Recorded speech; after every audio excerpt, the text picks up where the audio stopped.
Hola, ¿qué tal? Buenos días. Es para mí un gusto saludarles a todos los presentes en esta transmisión que forman parte de las jornadas de actualizaciones académicas UNEDEL Virtual 2020 Conectados para ti.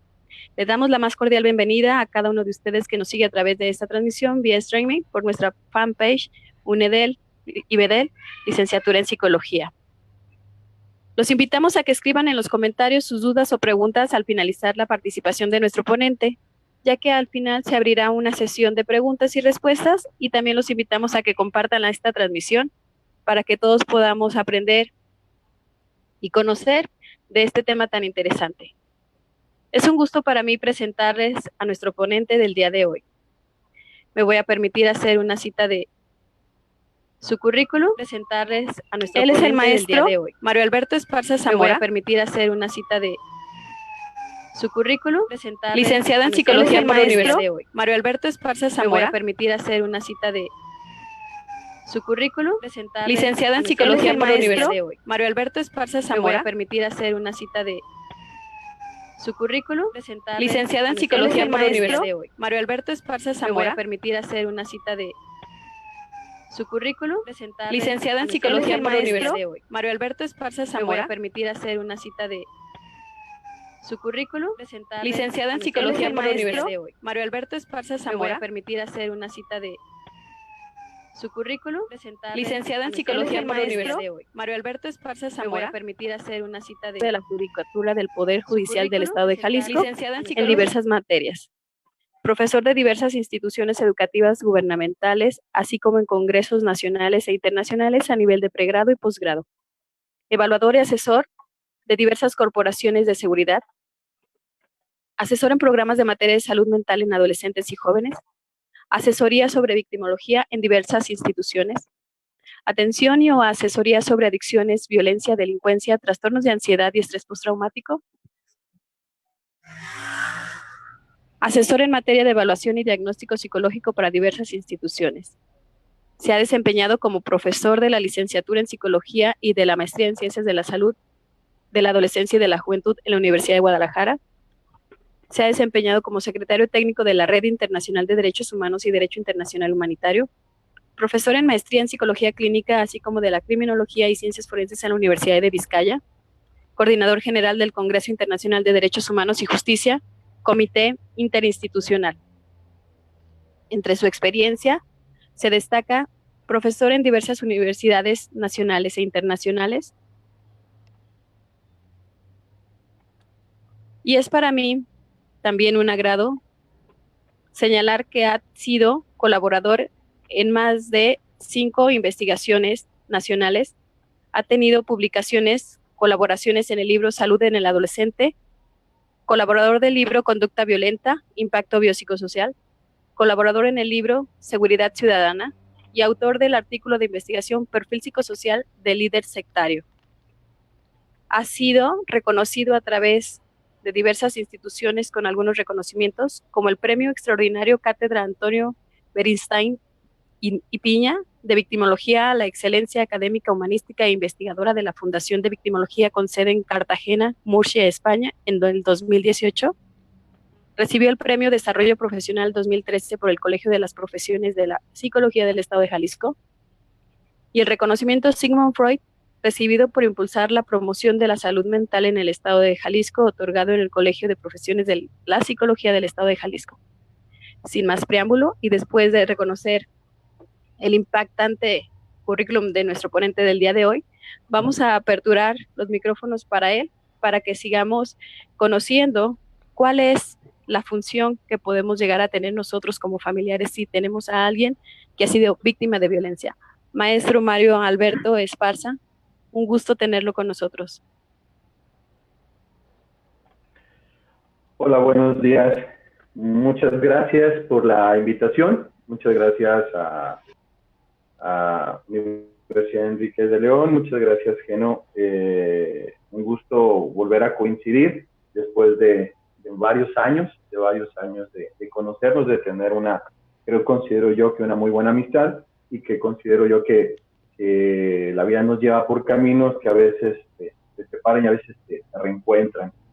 Y bueno, antes de iniciar, quiero disculparme de alguna manera de forma previa, porque bueno, al final nadie está exento de las fallas y nadie está exento absolutamente del tema de la tecnología. ¿Y a qué me refiero? Bueno, porque al final ya nos ha tocado en alguna otra ocasión de que se nos va la luz, se nos va el internet, o en todo caso pasa el de la basura, pasan algunos vendedores y bueno, eso hace que de pronto se escuchen ruidos extraños en el micrófono, cosa que no sucedería estando de forma presencial, pero es parte de lo que nos tenemos que adaptar a partir de todo lo que ahora nos está generando la pandemia. Y sin más preámbulo, vamos a iniciar. Me gustaría iniciar primero con un contexto general y a partir del contexto general irlo aterrizando ya a elementos más concretos. Vamos a hablar sobre el qué hacer cuando tengo cerca a mí una persona que ha sido víctima de violencia. Lo voy a expresar desde un ámbito más, primero, unas recomendaciones y explicaciones de ámbito general. Sé que algunos de los que nos están siguiendo pueden ser colegas, entonces, por favor, quisiera que entendieran que en algunos términos, tal vez usaré términos coloquiales con la intención de que para las personas que nos siguen, que no tienen estudios en psicología, podamos tener un proceso de seguimiento fluido, porque a veces damos por hecho que ciertos términos psicológicos son comprendidos por la población y eso nos puede mermar un poco el que sigan fluidamente el diálogo de la. Bueno, vivimos en un contexto altamente violento, somos un país que tiene varios problemas al mismo tiempo de carácter de violencia. Somos un país que, por ejemplo, somos el cuarto país con más muertes en el mundo por la pandemia, que no es un tema menor. Somos uno de los principales países con mayor índice de violencia en el mundo. Hasta ahorita, lo que llevamos aproximadamente hasta este mes, llevamos casi más de 1,000 casos registrados de feminicidios, por ejemplo. En promedio en nuestro país se cometen al año alrededor de 2 a 3,000 secuestros en nuestro país. Somos un país altamente violento, somos un país donde cada vez es más común escuchar a alguien que lo han robado, que alguno de nuestros familiares o amigos cercanos han sido víctimas de algún evento violento, que cada vez es más común escuchar que alguien ha sido víctima de algún delito de alto impacto. ¿Por qué todo esto es importante? Porque tenemos un clima social altamente violento y eso genera en la población una serie de condiciones que no podemos ignorar. Primero, las reacciones que una persona sufre a partir del ser víctima de violencia. La víctima de violencia o la víctima directa, y aquí lo voy a separar, desde la victimología hay muchas clasificaciones sobre víctimas, y ahorita voy a utilizar una que para mi punto de vista es la más práctica para lo que vamos a trabajar el día de hoy, que serán víctimas directas y víctimas indirectas. Y las víctimas directas son esas víctimas que tienen la dinámica directa con el delito, con la acción o con el evento violento. Es decir, la persona que iba caminando por la calle, que fue asaltada, quién fue víctima de abuso, quién fue víctima de secuestro. Esas son las víctimas directas. Las víctimas indirectas son los familiares de las víctimas directas. En su círculo cercano de las víctimas directas e inclusive nosotros como sociedad somos víctimas indirectas. ¿Por qué? Por la cantidad de actos violentos que suceden a lo largo del día, a lo largo del año en nuestro país, donde, vuelvo a repetir, cada vez es más común tener conocimiento de familiares y gente cercana o nosotros mismos haber sido víctimas de un delito y que eso no nos, digamos de alguna manera, no nos exime de ser víctimas indirectas porque tenemos cercanía de forma indirecta con un hecho violento. Entonces, en el proceso de una víctima directa pasa por varias fases después de haber sido víctima. Me voy a aterrizar en los eventos violentos, en los eventos que pueden generar una alteración significativa en el comportamiento o en la calidad de vida o en la forma de relacionarse con el resto de las personas. Podría ser un robo, a mano armada, podría ser secuestro, violencia doméstica, violencia de género, un abuso sexual, una serie de delitos o actos que su principal característica es una impresión violenta, un evento significativo de carácter violento en la víctima. La víctima, después de vivir este evento violento, tendremos que analizar varios puntos. Primero, en dónde fue, qué fue lo que vivió y cómo lo vivió. Es decir, no es lo mismo para una persona vivir un acto violento dentro de su casa, donde dentro de la construcción social y de la, digamos de alguna manera, de la estructura mental, el hogar se debe de convertir en el espacio seguro, en ese refugio que todo ser humano debe de tener. Entonces, cuando alguien es víctima de un evento violento, por ejemplo, estos casos que tenemos de delincuentes que llegan a una casa en la noche, que someten a los familiares, los amarran, los roban, los golpean dentro de su propio hogar, los tienen sujetados mientras se llevan las cosas. Ese es un acto altamente violento que desgraciadamente se está presentando cada vez más en la ciudad. Y no solo en la ciudad, en el país. Y entonces ese acto es altamente significativo porque no solo es el robo, no solo es el evento de sufrir el acto violento, sino es la vulneración de un espacio seguro. La familia o la víctima de un evento así, una de las primeras de las sensaciones que pierde es su sensación de seguridad, su sensación de tener un espacio seguro donde refugiarse, porque al sufrir este acto se lo han quitado. Es decir, si no puedo estar seguro en mi propia casa, ¿en dónde voy a estar seguro? Entonces, bajo un evento así es significativo porque al final el salir a la calle, todo el mundo sabe, y eso es algo de lo que vamos a hablar, todo el mundo sabe que en nuestro país salir a trabajar, salir en la noche a divertirte, salir a cenar, invitar a tu pareja, o simplemente buscar ir al cine, cualquier actividad que te obliga a salir de casa, te pone en un riesgo. Entonces, de alguna manera, el hecho de que el evento delictivo o el evento violento sea fuera del ámbito de casa, puede de alguna forma bajar esa sensación de perder el momento de seguridad, porque al final el espacio, el hogar, sigue estando intacto.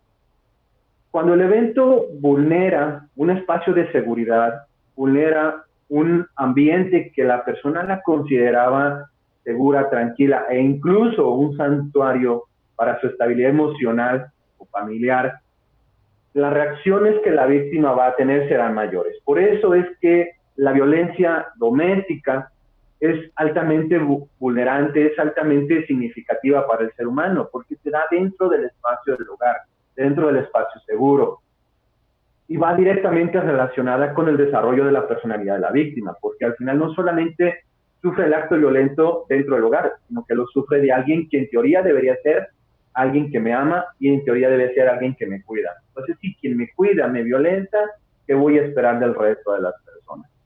Por eso es que, por ejemplo, las víctimas de violencia doméstica, una de las condiciones que sufren es generar una serie de desconfianza, una serie de problemas para relacionarse con los demás, de interacción, porque al final vivir esa violencia durante muchos años en el ámbito del hogar va mermando su autoestima, va alterando su capacidad de desarrollo, va afectando su relación con las personas y a la larga va a generar problemas emocionales o incluso puede generar algunos trastornos de personalidad. También es importante ubicar el cómo sucede. Si la víctima de violencia vivió un evento, es decir, solo es un evento, y queda en la memoria una impronta, es decir, un evento específico que interrumpe todo el proceso de desarrollo que la persona llevaba.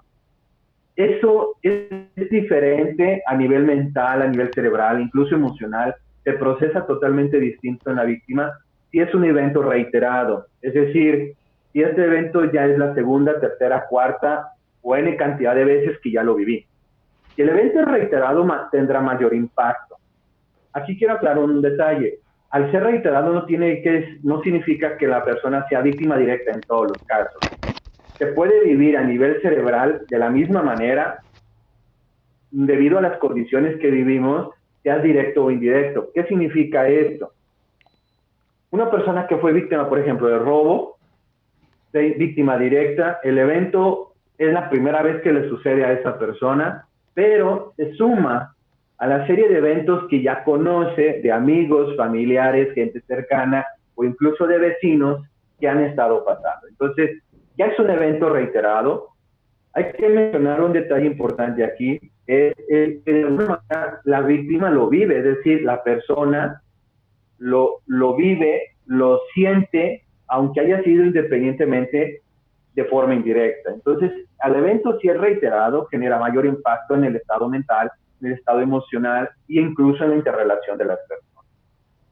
¿Por qué es relevante? Porque cómo lo vivió el evento violento va a significar, y para nosotros los psicólogos es determinante para ubicar qué tipo de tratamiento incluso le vamos a brindar a esta persona, porque si es además de ser reiterado la violencia que fue víctima le genera una lesión, eso también se suman las consecuencias que se van a generar.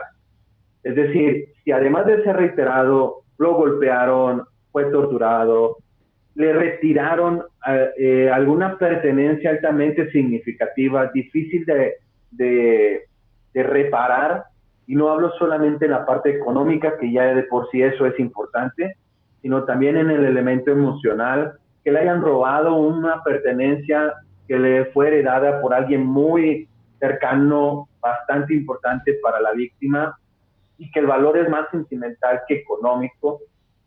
Esa pérdida se suma a lo reiterado, se suma al evento violento, pero si además las consecuencias del acto violento son duraderas, es decir, si la lesión que sufrió en el acto violento le requiere un tratamiento, le requiere alguna intervención médica, le requiere algún tratamiento médico, le requiere incluso algún tipo de cambio en su estilo de vida. Por ejemplo, personas que para robarles les disparan y eso los lleva al hospital, pone en riesgo su vida, y después de la intervención para extraerle la bala o para intervenir el órgano que fue lesionado, pues tiene que ir a rehabilitación, tendrá que modificar su alimentación, su estilo de vida e incluso, ¿por qué no decirlo?, su trabajo, porque en algunas ocasiones las lesiones pueden llegar a ser permanentes que le impidan continuar en su trabajo. Entonces, si la consecuencia del acto violento es de larga duración o permanente, los impactos serán mayores. Entonces vamos sumándole a este evento una serie de consecuencias que se van a dar a mediano y largo plazo. Si el evento se da de una manera en la cual la sociedad considera por ya desesperanza, ¿y a qué me refiero con esa desesperanza? Cuando un pueblo, una comunidad lleva durante muchos años un problema social que no puede resolver por las características del problema, por la marginación, por la desigualdad, por la discriminación, por la incompetencia de las autoridades, por lo que sea, por la corrupción, por lo que sea, pero no se puede resolver. Al final, lo que importa es que no se puede resolver. Llega en la sociedad un fenómeno de desesperanza aprendida. ¿Qué significa esto? Significa que la sociedad genera una sensación y una idea de que lo que va a pasar siempre, y que no hay forma de evitarlo, y que la sociedad tiene el destino asegurado que en su vida eso va a pasar. Y esa desesperanza se genera en apatía, genera como consecuencia una reacción muy, muy importante, que es empezar a culpar a la víctima, porque al final ya sabías que iba a pasar, es decir, sabes que vives en un país violento, sabes que vives en un país peligroso, sabes que vives en un país agresivo y que andas saliendo de la noche. O sea, esa desesperanza se convierte en una culpabilización de la víctima. Entonces, si el evento, además de ser altamente violento, fue altamente vulnerador, fue reiterado, fue un evento que generó lesiones a mediano y largo plazo, y además es de un delito que socialmente se considera que se va a vivir como violencia de pareja, como robos e incluso abuso sexual, por ejemplo. Es increíble ver cómo pues, la sociedad empieza a culpar a la víctima. Es decir, si ya sabías que vivías en una situación, si ya sabías que vivías en una situación violenta altamente significativa, ¿qué está saliendo de la noche? Y eso es un elemento muy importante porque entonces la víctima tiene ahora que cargar con la responsabilidad del contexto social, la responsabilidad del delincuente y la responsabilidad incluso de las autoridades que no han hecho su parte. ¿Por qué es importante esto? Porque entonces estamos hablando que la víctima tiene que resolver elementos emocionales, elementos económicos, elementos sociales, elementos legales. Por eso es que la mayoría de las víctimas en nuestro país no encuentran un estado de paz, un estado de tranquilidad después de un evento violento. Digamos que coloquialmente las llevan de perder porque traen todo en contra. Y eso es importante porque a veces, y lo digo de forma honesta, a veces incluso hay colegas que no por falta de interés y no por falta de motivación, sino a veces por desconocimiento, porque trabajar con víctimas, y si aquí hay colegas o estudiantes de psicología que quieren trabajar con víctimas, les quiero mencionar una frase que hace muchos años escuché de un amigo que dice: en estos temas la buena voluntad no es suficiente, se tienen que capacitar, tienen que prepararse en trabajar. Y, por ejemplo, trabajar en clínica es bueno, no es suficiente para trabajar con víctimas.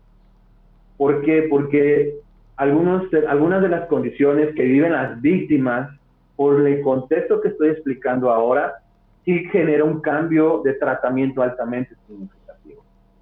Que en la mayoría de los modelos clásicos de la clínica no se contemplan, incluso en algunos modelos de tercera generación no se contemplan, porque al final fueron construidos en ambientes menos violentos que el de nosotros. Fueron construidos por teóricos en ambientes con menos violencia que el de nosotros. Y eso es importante porque entonces tenemos que ubicar también el contexto en el cual la víctima fue violentada y del que él pertenece. ¿Qué significa esto? Pues que entonces podemos hablar que una mujer que es víctima de violencia por el hecho de ser mujer, discriminación, agresiones e incluso acoso por el simple hecho de lo que vive, me genera mucha inquietud esta parte, porque entonces pareciera ser que el trabajo debería de ser en un mecanismo de que se cuide, más no necesariamente generar una condición de protección. Es decir, no estoy en contra de que las instituciones, por ejemplo, las escuelas, le instruyan a los niños qué hacer para que una persona desconocida no se acerque y poder evitar en la medida de lo posible que alguien les haga daño, un rapto, un abuso, lo que sea. Es importante que los niños tengan esa información, pero a la par de esa información que el menor tiene que recibir, tiene que construirse un contexto en donde no sea necesario darle esa información. Es decir, en donde solo sea necesario en contextos muy particulares, no en contextos generales. Es decir, conocer centros educativos en donde parte de su dinámica extra, de su currícula extra, sea el que los profesores hablen, practiquen y simulen con sus alumnos qué hacer en caso de una balacera. Eso sucede cuando el contexto social siente que no tiene respuesta del contexto institucional. Cuando la sociedad siente que los problemas que le están afectando ya no se están solucionando, pasará de la anarquía al sistema de justicia por su propia mano. Y eso es histórico, lo podemos ver a lo largo de toda la historia en todos los contextos sociales que han vivido altos niveles de violencia. No por nada existe el caudillismo, porque muchos de los caudillos nacieron de la justicia de su propia mano, es decir, de defenderse por sus propios medios ante ante situaciones altamente vulnerantes y ante situaciones de injusticia. ¿Por qué es importante esto? Porque entonces nos estamos quedando en herramientas que solo es el que la sociedad se organice, que no es malo, yo lo defiendo, incluso yo apoyo a que eso suceda en más de alguno de mis servicios. Pero no sirve de nada el proceso de que la sociedad se organice y al final el contexto sigue siendo el mismo. Es decir, yo a veces les pongo metáforas y analogías que ayudan a entender la problemática. Yo les digo, no sirve de nada que estoy en una balsa gastando energía, tiempo y mucho esfuerzo en sacar el agua que está entrando a la balsa si no podemos y no logramos reparar ese hoyo o ese lugar en donde está entrando el agua. Es decir, va a llegar un momento donde mi agotamiento emocional y físico será a tal grado que mi desesperanza me va a llevar a aceptar que mi destino es hundirme con la balsa. Y en ese ejemplo que aterrizo es para poder entender por qué es complicado acompañar a una víctima. Porque con esto que acaban de mencionar entonces, el contexto social no me está favoreciendo, porque pues acompañar a una víctima como familiar cuando de forma indirecta yo también soy víctima, de forma indirecta yo también estoy recibiendo esa violencia, no me es fácil. Y no para eso significa que tengamos que sentarnos a esperar a que alguien más nos cambie el mundo. No, tiene que ser una estrategia global. Pero sí es importante entender por qué lo que está pasando. Y entonces en este contexto, ¿cuáles son las reacciones que la víctima puede estar viviendo? Por ejemplo, puede estar pasando por una serie de fases. En muchas ocasiones la primera fase es una fase de shock, de choque o de alarma. En esta primera fase de choque, el cerebro de la víctima, la persona, está tratando de entender y de procesar la información de lo que acaba de suceder. En la fase de choque, por lo regular, lo que gobierna nuestro cerebro es la parte límbica. Y eso genera la parte límbica, la amígdala, el hipotálamo. Eso, bueno, eso que algunos le llaman el cerebro reptiliano, que en lo personal no son muy fan de ese concepto, que lo llaman el cerebro reptiliano porque es una parte de la estructura cerebral que se comparte con los reptiles. ¿Eso qué significa?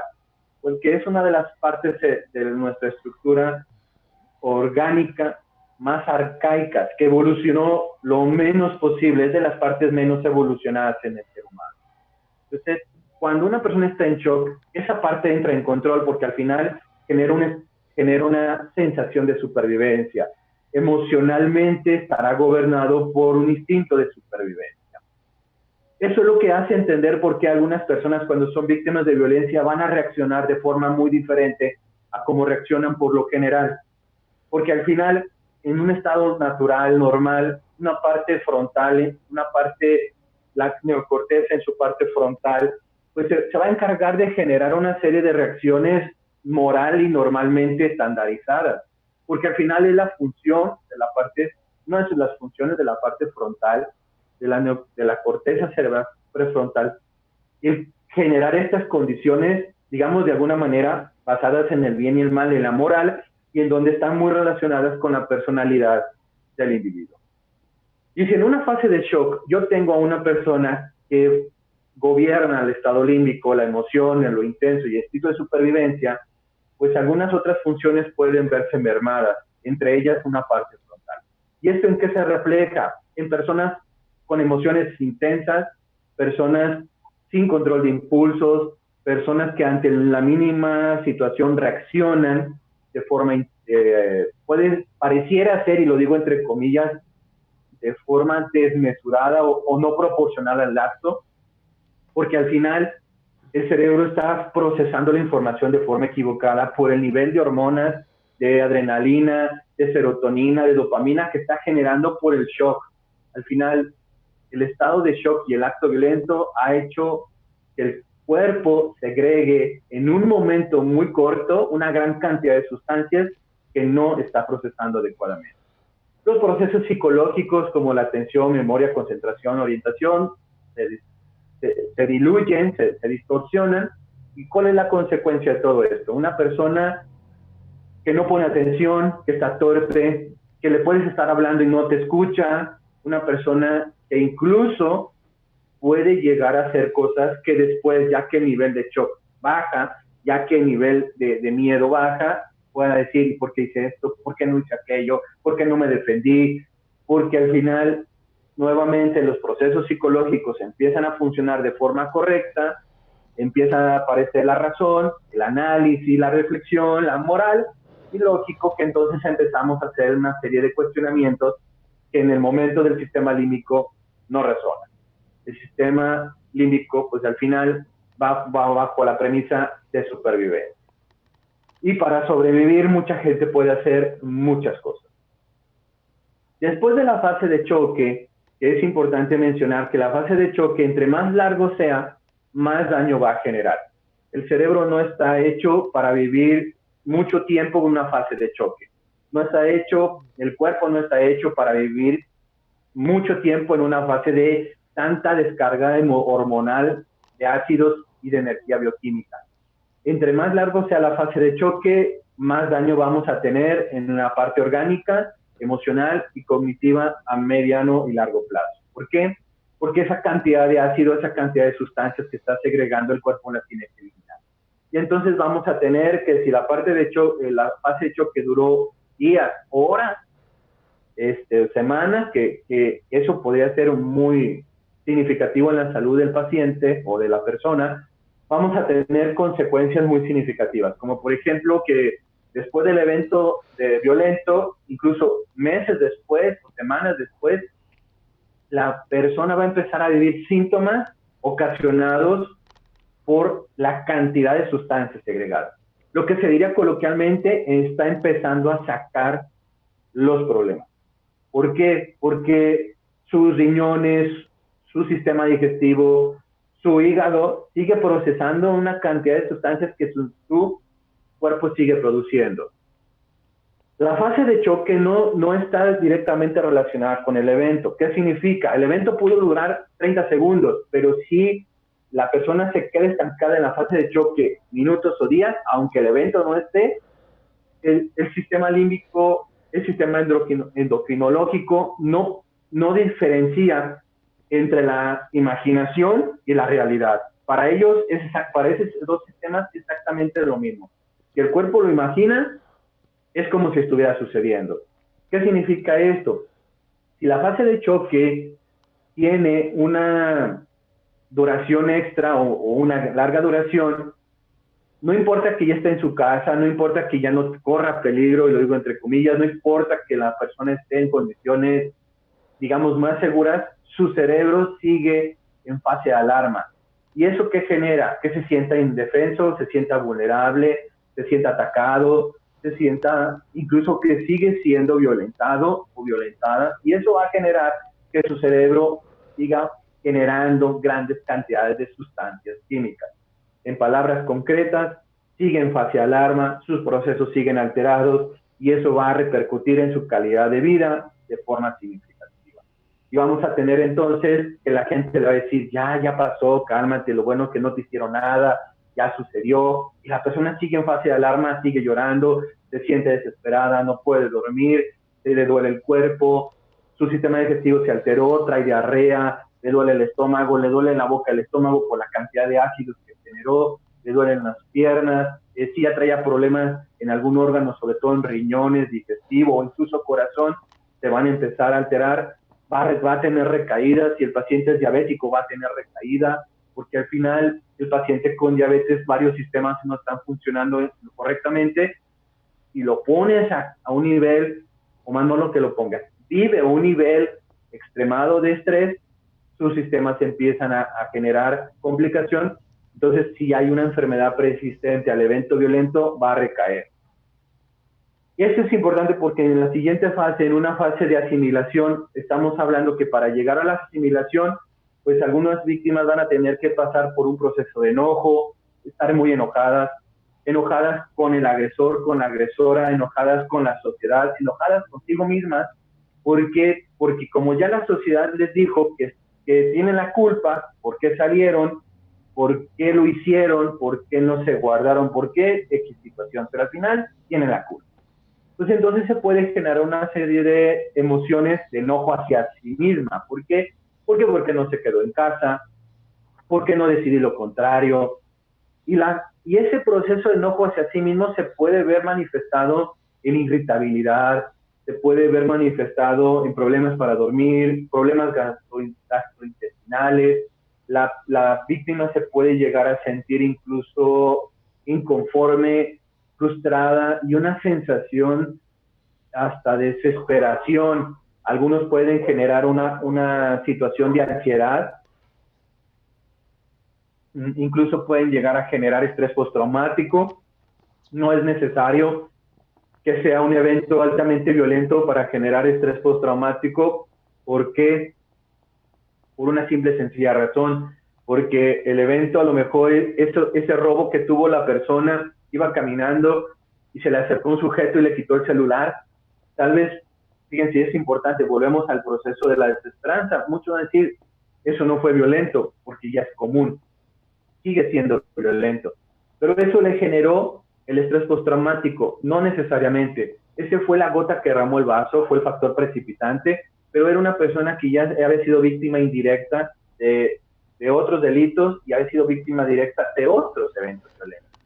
Y entonces que ya llegó un momento en donde un acto que parece ser cotidiano le puede desarrollar un problema, un trastorno, una alteración del estado de ánimo, un problema de ansiedad o algo más grave. Todo esto es importante porque entonces la víctima, en esa fase de crear respuestas, su mente, la víctima, ella necesita respuestas. Entre más significativo fue el acto, entre más cercanía, y si el evento fue por alguien cercano, es decir, por ejemplo, un evento violento de pareja, un evento en donde el agresor o la agresora fue alguien significativo para la víctima, la mente y la persona requieren respuestas. Es común empezar a escuchar que digan, ¿por qué pasó esto? ¿Por qué a mí? ¿Por qué lo hizo?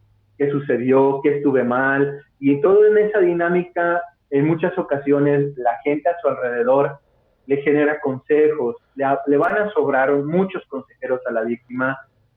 Desgraciadamente, muchos de esos consejos, malos consejos, habrá quienes van a pasar del de tranquilo, tranquila, no pasa nada, yo te ayudo, a ver, platícame, al de ya estás otra vez, estás exagerando, para que se te quite tu culpa. Entonces vamos a pasar en una serie de gamas de consejos y de asesoramiento negativo, que lo único que va a hacer en muchas ocasiones será el proceso de crisis y de angustia. Puede aparecer un estado de dolor y de inconformidad ante la sociedad. El reclamo puede ser hacia la sociedad, una cierta apatía al convivio social, frustración, incluso lo puedes ver entre esta desesperanza, entre este dolor, entre esta pérdida, entre la recuperación a la violencia, frases como de odio el mundo, perdón la expresión, frases que digan, no sé, cuestiones que van relacionadas a la sociedad, maldicen a la comunidad, maldicen al pueblo, al país, a la gente, a la humanidad. ¿Qué es lo que ese tipo de comentarios refleja? Refleja dolor, es decir, refleja que la persona ha vivido condiciones de dolor, que no ha podido dejar atrás ese dolor, que no ha encontrado un espacio, un momento para que totalmente quede atrás, que ha intentado generar condiciones y que el dolor, las condiciones le han llevado a generar un aislamiento físico, un aislamiento emocional, un aislamiento social, y que pareciera ser que la protección que le queda es una barrera, y lo pongo entre comillas, una barrera imaginaria que se construyó con dolor, con odio, que se pudo construir incluso con agresión.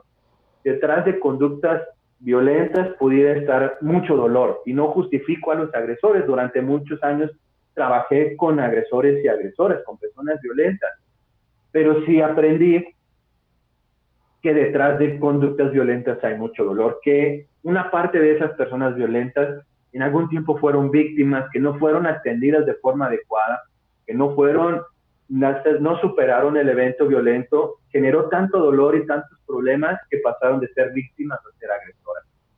Y si algo aprendí es que cuando una víctima pasa a ser agresora, en muchas ocasiones la agresión que esta víctima genera es mayor a la agresión que recibió. Es decir, cuando una víctima pasa a ser agresora, impregna más dolor que el que le generaron, porque esta agresión está alimentada por un nivel de dolor muy fuerte.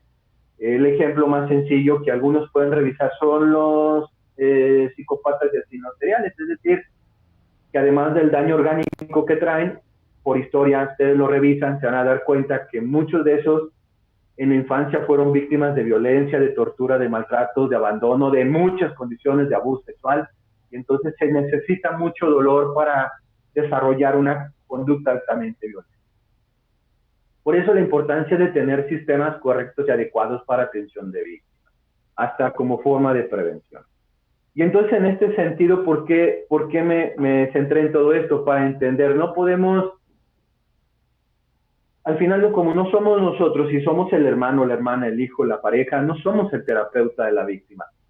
Las recomendaciones concretas ya para poder trabajarlo de forma más práctica es entender que esta persona puede llegar a necesitar un apoyo profesional y que si la persona lo solicita, nuestro gran apoyo es escuchar, acompañar y aceptar. Tal vez yo no lo solicitaría, tal vez yo no comparto, y como dicen algunos, yo no creo. Es interesante ver que no crean, por ejemplo, en la psicología, cuando no es un tema de fe, pero al final, si no es para ti, está bien, pero deja que tu familiar, permite que tu pareja, permite que la persona que está contigo, si lo solicite, permite. Y lo digo permite porque a veces la víctima es un niño, un adolescente, un joven, y el papá o la mamá no lo permite. Y entonces nosotros no podemos trabajar con ellos si no dan autorización los padres, por ejemplo. Esto es importante porque el apoyo profesional nunca va a sobrar, nunca sobrará. Y si el profesional o la profesional lo es, como tal lo dice la palabra, te va a decir, mi trabajo no es el indicado, vaya con tal persona, o no es necesario mi trabajo para esta situación, creo que es breve lo que puedo hacer. Al final es importante el permitirse recibir ayuda. La oportunidad no se la das al terapeuta, no se la das al médico, no se la das al profesional, no. La oportunidad te la vas a dar a ti. Si tú fuiste víctima de violencia, la oportunidad es para ti, que tú te des la oportunidad de recibir apoyo y que escuches, entiendas a estos familiares de las víctimas. Muchas veces las víctimas no necesitan consejos, es decir, no necesitan una boca que les diga qué hacer. Lo que necesitan son abrazos, lo que necesitan es oídos, necesitan compañía. Al simple hecho de poder acompañar, escuchar, aunque sea de forma repetitiva, reiterada, el darle paciencia, el apoyar, el buscar un apoyo profesional, el mejorar la alimentación. Si es tu hijo o tu hija, es muy importante después de un evento altamente violento cuidar su alimentación, buscar que sus horarios de sueño sean lo mejor posible. El proceso de acompañamiento es lo mejor que pueden hacer, porque al final la reparación va a ir de la mano del apoyo afectivo y el apoyo emocional que la víctima viene o recibe de los familiares. Muchas víctimas se les complica la recuperación porque no tienen ese apoyo afectivo. Muchos de nosotros cometemos el error de querer decirle qué hacer. No, muchas víctimas no quieren que les digan qué hacer. Muchas víctimas necesitan el acompañamiento, necesitan saberse amadas, respetadas, y en muchas ocasiones las preguntas van a ser al aire, es decir, a veces no son para ti, son para ellos mismos. ¿Por qué sucedió? Yo sé que yo como familiar a veces estoy tentado en responderla. A veces la pregunta es retórica, a veces la pregunta es para sí mismos, no es tanto para ti. Y nos ponemos nosotros a trabajar a veces y a dar respuestas que a veces la víctima no solicita.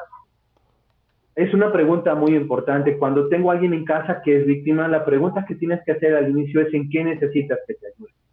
No minimices la respuesta. Habrá gente que te va a decir, acompáñame, quédate conmigo, escúchame, abrázame, o ayúdame a hacer actividades que tal vez se me están complicando. Por ejemplo, una persona que fue víctima de violencia, que debido a la lesión no puede moverse, tiene que estar en cama. Simplemente el hecho de saber que hay alguien que le va a hacer los pagos, alguien que va a ir por los niños, los va a recoger, le puede ayudar a lavar, a hacer el aseo de la casa.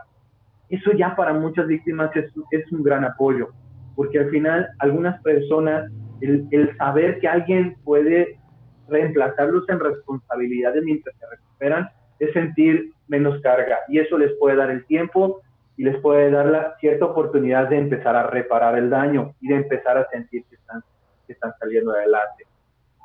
Es importante esto porque en muchas ocasiones se forza a la víctima, porque como en nuestro contexto no se sabe manejar las emociones, queremos evitar que llore. Ya no llores, porque realmente yo soy el que no sé cómo manejar tu llanto, te prohíbo a ti que llores. Y entonces a veces dejarlos que lloren, dejar que hablen, dejar que repitan, es necesario. Preguntarle a la víctima en qué te puedo ayudar, no minimices si para ti lo que te pide no es relevante, para tu cosmovisión, tu percepción es correcto, para ti no, tú tal vez solicitarías otro tipo de apoyo, pero para quien le preguntaste sí. Si es relevante, si es importante y ya te lo está diciendo. Es importante también mencionar que aquí aplica mucho una frase que dice que mucho ayuda el que no estorba, es decir, si yo no estoy a favor, no quiero apoyar, no quiero ayudar y considero que no tengo un vínculo muy fuerte con la persona en mi familia con la que recibió el evento violento, ok, si yo no me voy a involucrar y yo he decidido no involucrarme, es tu derecho, tu decisión y tendrás que hacerte responsable de ella. Pero entonces también si permite que esa persona pueda resolver lo que tenga que resolver, porque un tema es no querer involucrarme y otro tema es sabotear su recuperación. Entonces, son una serie de recomendaciones que van más en el proceso del acompañamiento, asesoría, buscar, hay que buscar apoyo profesional, instituciones públicas, el Sistema Integral para Atención a la Familia o el DIF, tiene varios servicios, la Universidad de Guadalajara, la Universidad Enrique de León. La mayoría de las universidades que tienen psicología, trabajo social, derecho, tienen buffet o tienen despachos o tienen consultorios o tienen clínicas que sirven para la atención de la población. Es increíble cómo en un mundo de acceso a la información mucha gente desconoce que tiene servicios que le pueden servir. Muchos de esos servicios que dan las universidades, tanto públicas o privadas, son servicios que en la mayoría de las ocasiones, si no son gratuitos, son de bajo costo. La misma Universidad de León tiene su clínica, la Universidad de Guadalajara tiene su clínica, y si le sumas que además hay otras instituciones, el Instituto de la Juventud, hay organismos que tienen dependiendo del tipo de violencia que recibió. Vuelvo a repetir, no solo para los que son colegas y para los que están estudiando esto, no solo aprender de clínica es suficiente, porque no será igual atender a una mujer víctima de violencia doméstica que a un hombre víctima de violencia doméstica, a un niño víctima de abuso sexual que a un hombre víctima de abuso sexual, a una víctima de secuestro que a un familiar de una víctima de secuestro, a un familiar de un desaparecido que a una persona que fue víctima de secuestro. Entonces, sí cambia, hay una perspectiva muy diferente. La mayoría de los modelos clínicos no tienen la información básica porque están construidos para problemas de carácter, digamos, de contexto más no quiero decir la palabra comunes, pero al final como más normalizados estadísticamente hablando, no contemplan que para nuestro país, por ejemplo, está normalizando la violencia. Entonces, eso es bastante relevante. Y ya para terminar, para dar espacio a una sesión de preguntas y dudas, es muy importante también el que la gente tenga información de lo que debe y no debe de hacer ante una denuncia. Por eso es muy relevante que los profesionales tengan conocimiento de lo que se debe y no se debe hacer.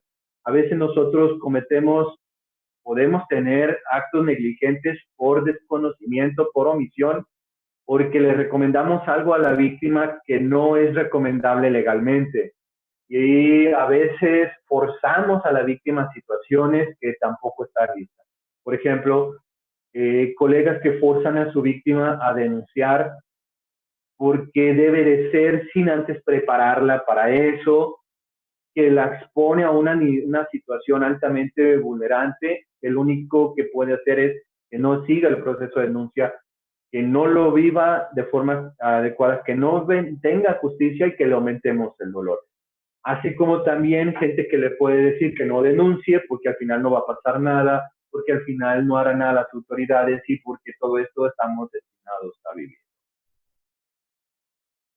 Por mi parte, bueno, creo que damos espacio a preguntas y respuestas y sería todo. Adelante. Muchas gracias, maestro Mario. Una muy interesante y muy constructiva conferencia. Creo que todos salimos muy sensibilizados y con mucho aprendizaje para nuestra profesión dentro de la psicología. Hay una pregunta que llega de manera privada donde hacen este señalamiento.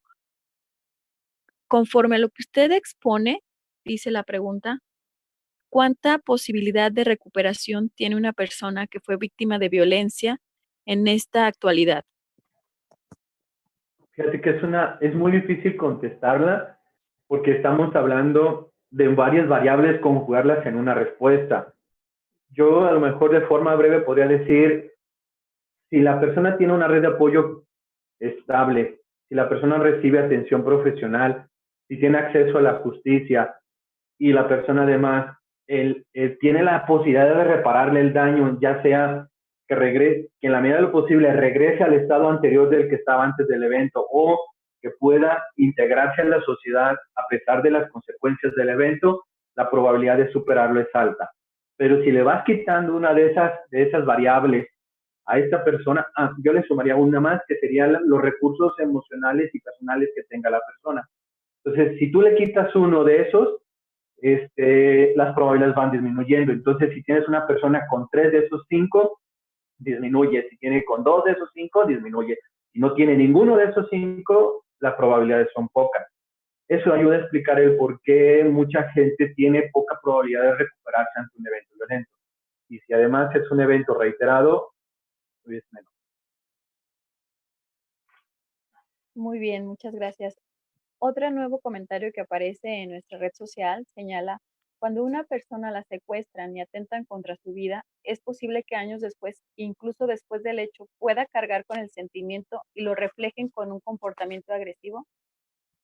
Sí, hay una reacción, víctimas de secuestro, hay una reacción común, no en todos que se da, que es una reacción de defensividad muy importante, que es de autoprotección, porque al final mmm, los secuestradores lo primero que le quitan es su sensación de control de la vida, es decir, le dejan muy en claro que ellos lo pueden matar en el momento que sea. Y esa sensación de control, de que eres dueño de tu vida, hay gente que por desgracia nunca la recupera. Pueden pasar años después del evento y vivirlo y sentir que no han recuperado esa sensación. Y esa sensación no se recupera por el simple hecho de que lo libere. Esto es importante, ¿por qué? Porque debido a esa falta de sensación de control de su vida, la persona buscará conductas compensatorias, por lo regular defensivas, comprar armas, poner hipervigilancia. La mayoría de ellos se muda de casa, es decir, terminan vendiendo sus propiedades porque ya tienen ubicado el espacio, tienen un cambio forzado, tienen que cambiar de trabajo y muchas otras cosas. Y eso hace que las pérdidas no logren repararlas. Si además le sumamos a lo que contesté en la pregunta anterior de las variables para recuperarse, estamos hablando que pueden pasar, y sí, después de años, me ha tocado conocer casos de 4, 5, 6 años, y las personas siguen manteniendo los síntomas que desarrollaron a partir del evento violento. Es uno, para mi punto de vista, con mi experiencia en lo particular, creo que es uno de los eventos más violentos y que más desequilibran y alteran la psique del ser humano, es decir, de los más, ahora sí, impactantes a largo plazo en la psique del hombre. Muy bien, maestro. Muchísimas gracias. Ya nada más para concluir, no me resta que invitar a la comunidad UNEDEL y BEDEL, para que sigan anotando sus comentarios en las páginas sociales que tenemos. El maestro Mario Alberto Esparza nos podrá hacer llegar las respuestas a estas dudas y nosotros con todo gusto se las haremos llegar a cada uno de ustedes. Es también, maestro, para nosotros importante saber si hay algunas redes sociales donde nuestros contactos de la universidad puedan seguirle a usted. Sí, si gustas, yo te mando el espacio donde podría ser, a lo mejor la forma y el mecanismo, ya sea para responder las preguntas y en caso de seguir, yo te digo cuál sería la forma para que sea como la más institucional posible y que para todos nos pueda ser útil. Claro que sí, con todo gusto. Bueno, pues estamos llegando al final. No nos queda nada más que agradecer al maestro Mario Alberto Esparza Zamora por su aportación y quiero decirle que nuestra institución tiene preparado para usted un reconocimiento digital que se le hará llegar como una muestra de gratitud por su apoyo y todos los conocimientos que nos ha compartido en esta jornada de actualización académica UNEDEL Virtual 2020 Conectados para ti. Muchas gracias, maestro. Muchas gracias. Muchas gracias a todos, que tengan un excelente día y bueno, esperemos que pronto salgamos muy bien de esta pandemia. Un fuerte abrazo. Gracias. A toda nuestra comunidad universitaria que nos sigue en esta y todas las transmisiones de nuestras jornadas, les agradecemos su atención y los invitamos a que sigan participando en todas las actividades que tenemos para ustedes en estas jornadas de actualización académica UNEDEL Virtual 2020 Conectados para ti. Que pasen una linda mañana. Buenas tardes.